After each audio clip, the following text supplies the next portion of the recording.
Hey there guys and girls, Mathis here and welcome back to another video. So yes, we're going to talk about enchanting today. I've been putting this video off for a long time, as a lot of you will know. You've been asking me for this one, and I think it's finally about time to do the deep dive on enchanting. First thing to note, this video is going to be a little bit longer than the average video on this channel. I try to keep my videos quite short and concise if I can, but of course a deep dive, we're going to go heavy into everything we can with enchanting, so it's likely to be a bit longer. If you plan to take enchanting as one of your main professions in Shadowlands, I highly recommend you check this video out. If you don't want to watch the full video in one go, I do have a link in the description down below to the quick look of enchanting I did a little while ago on the beta now, but most of the information in it still stands true to this day.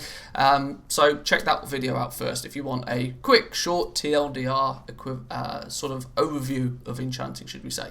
But first and foremost, like we do with any of the deep dives we do on the professions, let's take a look at the materials. The materials, obviously, is what you're going to need to get your hands on to be able to fully utilize enchanting. And enchanters only have three that we need to worry about. We have the soul dust. The soul dust is your basic dust. I mean, it's literally just that. You get it from disenchanting green items primarily, and it's going to be pretty readily available. We then have Sacred Shards.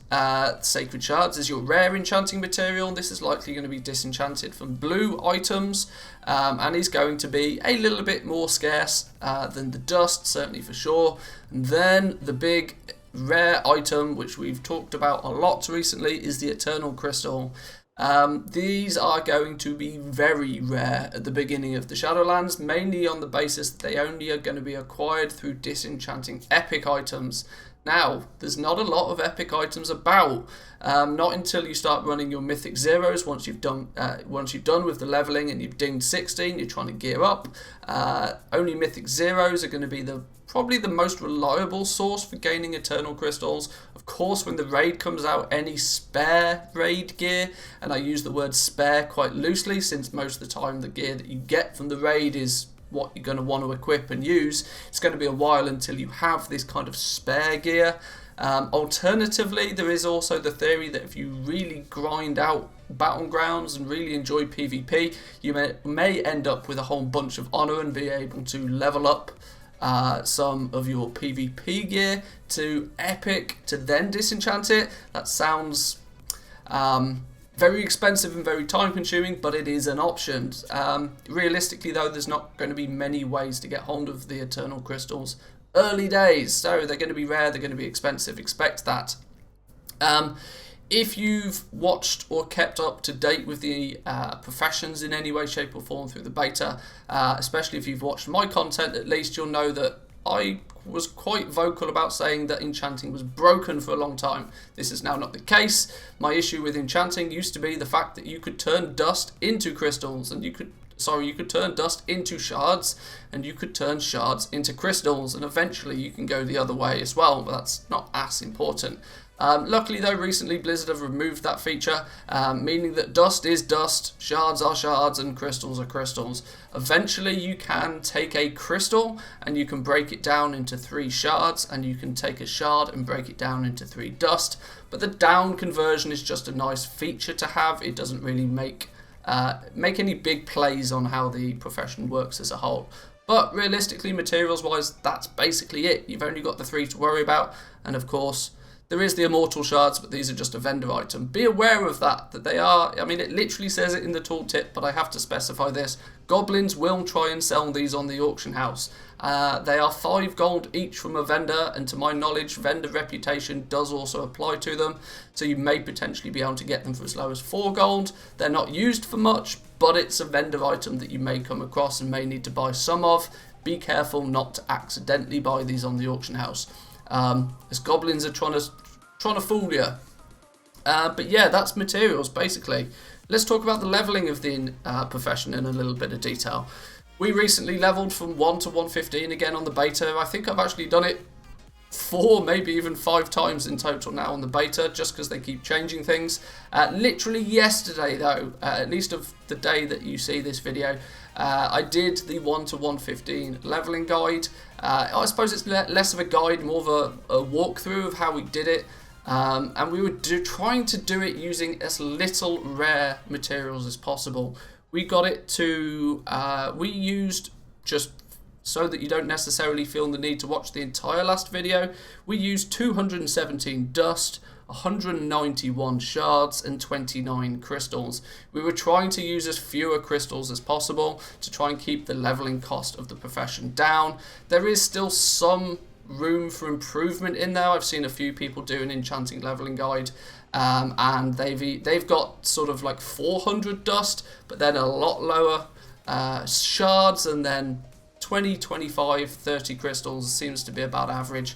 The numbers can fluctuate a little bit in terms of materials needed to level enchanting, mainly because you're not always crafting things that are going to guarantee you skill points. A lot of your materials go into sort of wasted skill points when you're trying to craft things that are yellow that don't guarantee skill points, and even worse when you try and craft things that are green just to save you the material cost. But leveling enchanting is actually pretty simple, pretty easy. I recommend you check out the leveling video if you want to know the exact ins and outs of how it works. But you may ask the question, why do you want to level enchanting to 115? Is there any significant benefit to do it? And the main answer, and basically yes. There are 3 new things being implemented to Shadowlands Enchanting. Enchanters now get to make reagents, and these reagents are going to be used by tailors, leatherworkers and blacksmiths en masse because they are a key component to crafting the base legendary items. The legendary system in Shadowlands has been completely overhauled. It feels very much like it did back in Legion, but this time instead of just finding a legendary, it has to be somewhat crafted. It is crafted using the main crafting professions, and so those guys are going to want these materials in large quantities. Now, as an enchanter, how do you come how do you fit into that jigsaw, should we say? Well, once you've skilled Shadowlands Enchanting all the way to 115, you'll unlock the 3 main reagents that you can craft. Not a minute before, though. This is the thing. It is going to require you to get to 115 pretty quickly if you want to get your toes dipped into this money pit that is potentially awaiting for you once you do. There'll be crafters on your realm desperately waiting for enchanters to get to 115 just so they can craft these.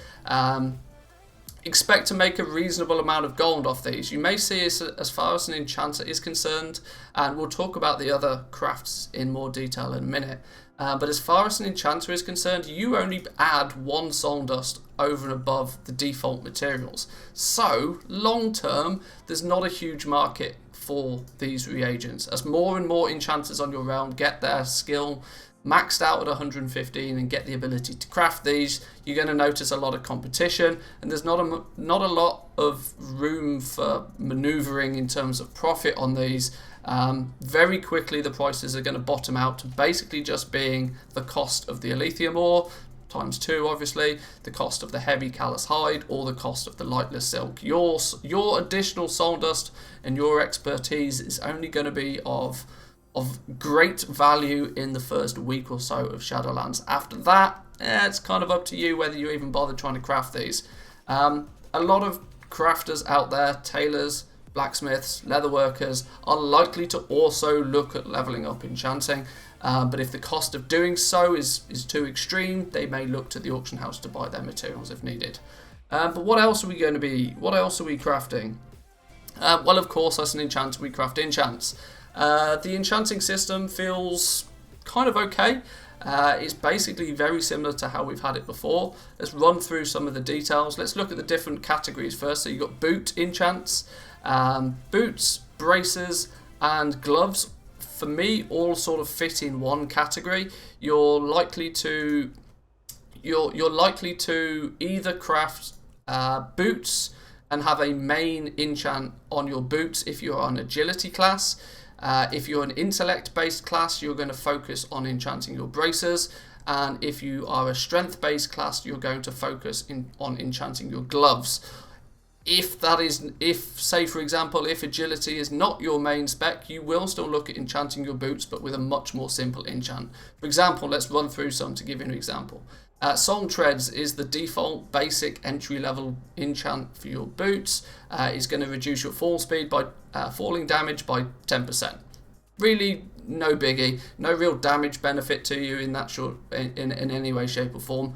But If you are an agility based class, you have the option to give yourself plus 10 agility, and the big one and definitely the expensive one based on the materials, it ups that from just basic 10 to 15. Now, let's talk costs for a little bit. Obviously, we don't know exactly what these materials are going to cost until the game goes live, and every server is going to be slightly different. But the disparity between the entry-level enchant using only 3 dust and giving you 10 agility to the big version of it giving you 15 agility is huge. This Agile Soul Walker, for example, I would recommend it. It wouldn't surprise me if you see these on the auction house for 50 to 100 gold. Whereas the next step up, because it uses a single crystal and sacred shards, it would not surprise me if these are way over 1,000 gold each.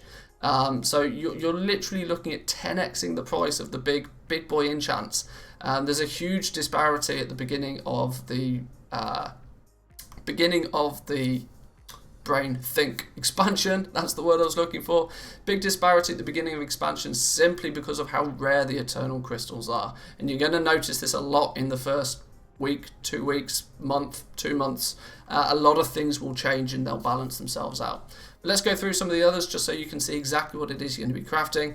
Bracers, you get, like I said, bracers are focusing on intellect. You've got plus 15 intellect or plus 10 intellect will be the cheap one. Or alternatively, for every other class that doesn't use intellect primarily, you've got the ability to reduce your Hearthstone by 5 minutes. Always a bonus. We don't have a Flight Master's Whistle in Shadowlands, meaning that getting your Hearthstone off cooldown is actually going to be really, really important. I think it comes down to only 15 minutes if you're sort of exalted with your guild in the first place. To take an extra 5 minutes off that basically means that you can then run out, do a world quest somewhere, and then hearth straight back and decide whatever it is you're going to be doing next. This doesn't sound like a big enchant, but expect this to sell pretty heavily. Chest enchants. So let's start with the basic one.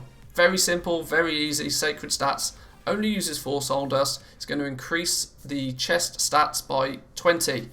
Pretty straightforward. We've seen enchants like this before. As an alternative, you've got the ability to slap on an Eternal Insight. Anything that has the Eternal moniker is going to get very expensive, as you'll see these start using crystals. So expect the stats to sell in bulk, but realistically, when it comes to selling the enchants, if and as and when you sell the Eternal versions for the chest enchants, that's where you're going to make the money. But yes, Eternal Insight increases your intellect by 20 and gives your spells an ability to deal extra shadow damage.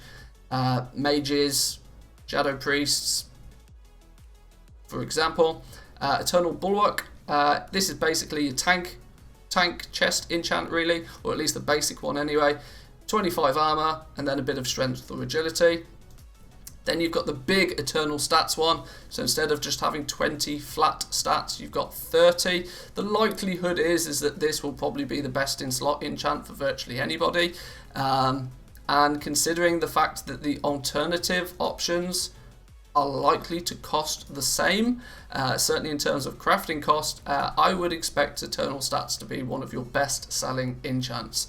I'm sure once people gear up and once they run their logs and they do all of the working out exactly what is best in slot, that may change, but at first glance it appears very much like Eternal Stats will be a big seller for you. You pick this up pretty late in the leveling, but I'm going to assume that you'll skill 115 pretty quickly anyway. Cloaking Chance. The basic one is Soul Vitality, real simple, just plus 30 stamina. Health is always an issue in the first patch of an expansion. You never feel as if you have enough of it, so the more stamina you can get, the better. Real cheap though, only 4 soul dust. Alternatively, your other options are either to increase your stamina by only 20, but to also give you 30 avoidance. Hello tanks.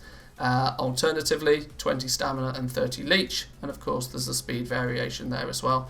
Gatherers, druids, that sort of thing, you're probably going to sell the fortified speed enchant to them. Leech is beneficial to virtually anybody, especially classes that don't have great self-healing in the first place. Expect all of these to sell pretty well.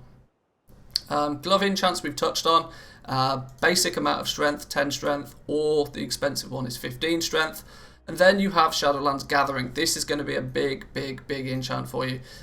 Difficulty being is it's super cheap. Only 3 dust is going to make this maybe 50, maybe 100 gold. Really not very expensive at all. Of course, I'm only guesstimating on prices, but relative to the other enchants, this is very cheap. But especially in the first patch, when everybody wants to be a miner, everybody wants to go gather those herbs for the big farming profits that are available, everybody is going to want to slap on their Shadowlands Gathering enchant. What does Gathering cover? I've done a bit of testing of this. This does work for both mining and skinning and even herbalism. So any of the main gathering professions, it does increase the speed of those professions, and it's going to be very much needed. You will not see a herbalism, a mining, or a skinning guide that will not tell you to equip one of these. So get some crafted, get them solved. Let's move to ring enchants. Ring enchants, once again, you have the bargain ones. The hints in the name, these are the cheaper ones. It's all secondary stat based on the rings, either mastery, haste, verse, or crit. 12 secondary stats for the bargain ones. The tenets are the more expensive ones, they give you plus 16, and are realistically not going to be too much more expensive. Craft a whole bunch up, get them sold, they're going to sell pretty nicely. Not much to say about those. What else do we have? We do have a wand. The wand is really not, it's a bit meh, if I'm honest. It would have been nice if we could throw a Crafter's Mark II on one of these, but as it stands, we can only use Crafter's Mark I. So the best wand you're going to be able to craft is going to be item level 117, but is going to require level 55 to use it. There's the option to craft a few of these whilst leveling enchanting, but outside of that, I don't really see these being much of a hot seller. You may craft a few, you may sell a couple of them just in the first few weeks whilst people are leveling, but outside of that, it's not going to be it's not going to be a hot item for you. And then some of the big ones. The big ones, obviously, the weapon enchants, the ones that people are usually quite concerned about. Celestial Guidance is your entry level one. You pick this up really early on in the leveling process of enchanting, and is because of that also the cheapest of them, the cheapest by a long way, and it's quite simple. It just gives you, although it says agility for me, this is actually primary stat. It just gives your weapon 5% primary stat when using spells or abilities. So this is going to be the default enchant. You want to have this on as absolute minimum. It's just going to give you 5% more main stat. Why not? Everybody should have it. Why not? 5% more agility, 5% more strength, 5% more intellect. It's going to help. For the players out there with bigger pockets, or for the ones that really want to min max, you've then got either Sinful Revelation, causes your attacks to reveal the sins of your target, causing them to suffer an additional 6% damage from you for 10 seconds. A straight 6% damage boost sounds pretty dull, sounds pretty boring, but the fact that it lasts for 10 seconds, I'm yet to actually test what the proc rate is on this. That will obviously have a big effect into how beneficial this is long term, but it's also going to be really expensive. 2 crystals each and 3 shards. I would not be surprised to see these selling for 3, 4, 5,000 gold a piece. They're going to be expensive, and but they're going to be good. That's all we need to know. Lightness Force, next one. The thing to note is the top 4 weapon enchants all cost the same to craft them. So you will probably find there'll be a best in slot one, and that one will sell the best, and the others probably won't sell at all. Unfortunately, that's just how it goes. But let's take a quick look at Lightness Force. Permanently enchant a weapon to have a chance to send out a wave of shadow energy in front of you, striking the first 5 enemies when using offensive spells and abilities. This sounds very good for any melee classes, simply because it's the first 5 enemies in front of you. If you're a caster and you're way out the back, it's probably not going to be too beneficial. But if you're right in the thick of it and you're attacking a group of mobs, then this is probably going to be quite good for you. Eternal Grace. Permanently enchants a weapon to sometimes cause a burst of healing on your target with your helpful spells and abilities, healing them for 1500. Well, it doesn't take a genius to work out this is your healing weapon enchant. And then Ascended Vigor permanently enchants a weapon to sometimes increase your healing received by 12% for 10 seconds. So, yeah, hey, this is a tank one. It's pretty simple, pretty straightforward. It'll be interesting to see if the flat damage boost outweighs the The Lightness Force one, that's what I'm concerned about. I've not done much testing, but they're all going to sell pretty well. They look pretty good. They're pretty basic. There's no sort of like craziness going on with them this time. But I think that's what enchants need to be. They just need to be something that is... We don't need more procs on top of procs on top of procs. We've already got enough of that going on. We don't need any more lag. Let's keep the enchant simple. That's my theory on it, at least, anyway. So that's what we're crafting. Well, what do we do when it comes to selling these enchants? How are we going to craft them? How are we going to sell them? Well, like always, guys, I do my best to make sure that you have some extra advantage over anybody else. I have once again put together my Enchanting TSM group. At the moment, it looks pretty simple and pretty straightforward, and that's realistically because it is. There's not a huge amount to enchanting long term. I've put all of the enchants into a single group. Now, what you may choose to do, and the reason I didn't do this is because people's mileage may vary with this. You may choose to make another subgroup under enchants to just put any item that uses crystals. If it uses crystals, it's going to be horrendously more expensive to craft them. Not every goblin's pockets are deep enough to constantly craft everything. You may not even be able to acquire that many crystals at a price that you're happy to pay in the first place.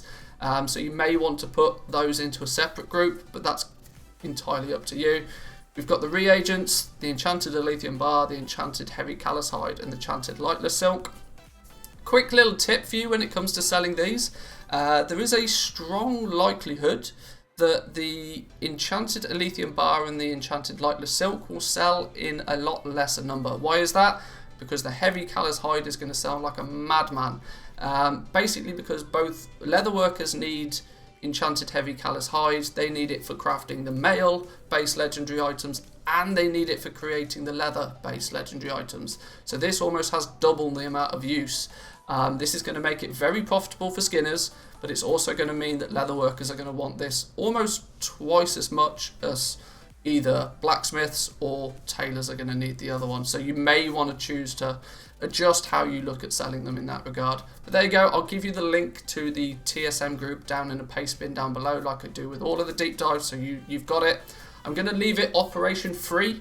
I really highly recommend, even if you borrow somebody else's groups for TSM, that you then go into them and change your own operations, because every server's different. Everybody acquires their materials in different ways, and so putting in your own custom operations I think is always sensible. So link to that is down in the description. And finally, I suppose, let's talk about just some final thoughts on enchanting as general. Enchanting it's gone through a whole, it's literally gone from being one of the worst professions in Shadowlands to one of the best professions in Shadowlands, in my opinion. This very simple change of not allowing you to convert up dust into crystals has opened up the possibilities to the profession once again, and I was really very glad to see that. What it does mean though is that you are going to have to focus on gaining your materials as cheap as possible. This may even be, for example, if you happen to also have a tailor, a leatherworker or a blacksmith, it's quite probable that you're going to want to be able to gain materials for those professions, craft some very basic entry-level items with those professions to give you a supply of items to disenchant. Tailors have a cloak that is in my sights for being probably the most optimal. It uses only 3 pieces of shrouded cloth, and on average disenchants for, I think it's 2.2 dust unless anything is changed. So that's probably going to be your main source for getting the dust. Shards, you're going to find that you're probably going to have to buy a whole bunch of these off the auction house, because crafting blue items to disenchant I think is just going to be too expensive initially. You're going to really have to rely on the auction house and hope that many people are replacing their gear and disenchanting their gear and then maybe selling the shards. You could even make a reasonable amount of gold with enchanting, in my opinion, in the first month or so without ever crafting a single enchant. Disenchanting any gear that comes your way and then selling the materials on the auction house is almost as valuable as what it will be to craft them into the enchants and then take that extra risk when selling them. It's kind of up to you how you do it. One last thing, If you don't plan to craft base legendary items, my recommendation for you when it comes to enchanting is to take it slowly. Enchants are not going to sell super quickly or in very large quantities until Mythic Plus comes out and until the raid comes out, and of course that means we've got a couple of weeks after Shadowlands launches before that happens. The week before Mythic Plus and raids becomes a thing, you might start to see people buying up the enchants because they're just trying to get their gear ready, but realistically most people probably won't even think too much about enchants until they start getting some of that juicy raid gear. So you've got a couple of weeks where you don't have to feel as if you have to level enchanting super quickly. You can take it more at a leisurely pace. That is obviously on the assumption that you're not planning on crafting base legendary items using another profession. Unfortunately though, if you are looking to craft base legendary items with either tailoring, jewel crafting, leatherworking or blacksmithing, you want your enchanting maxed as quick as humanly possible. The ones that are going to make a lot of gold in the first week from enchanting are the first few people on your auction house that are going to be able to sell the enchanted reagents. Those guys are going to make an absolute killing simply because it's a seller's market the first week. People are going to need them to craft base legendary items, and enchanters are going to obviously have to get to skill 115 in the first place, which is going to be difficult because eternal crystals are going to be rare. So it's going to be interesting to see how enchanting works out. But guys, I think I've rambled on enough about enchanting now. That's probably given you, at least hopefully, everything you need to know to decide whether you want to take enchanting as your main profession, or whether you're going to just leave it on an alt, or whether you're going to leave it completely. It's entirely up to you. But guys, if you've enjoyed this video, please remember to give the video a like. It really helps the growth of the channel. If you're new around here, consider subscribing. We post videos virtually every day, at least 4 or 5 times a week. We live stream 5 days a week on the channel as well, and it's primarily focused on gold making and the economy in WoW. So if that's your thing, hit the subscribe button. But guys, I'll leave you to enjoy the rest of your day. Happy gold making, and I'll see you guys next time. Peace.